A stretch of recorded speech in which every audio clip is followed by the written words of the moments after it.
Korek, boom, boom, panes. Tama. Gamit ang aking Monox, nagawa kong padalhan ang sarili ko through Monox to e-wallet. Dahil maaaring mag-send from Monox to e-wallet. Paano? Watch this. Buksan ang iyong Monox app. Mag-log in. Tap ang send money. Itap ang send money with Monox. Ilagay ang amount ng pera na iyong ipapadala. Then tap next. Piliin ang deposit to wallet abroad. At syempre, choose your recipient.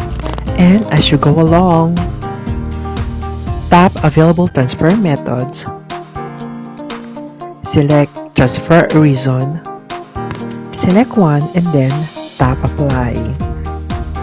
At ano pang hinihintay mo? Send now! And voila! Happy ang bakla dahil napadalhan din niya ang kanyang sarili ng sarili niyang sahod from Monox to e-wallet.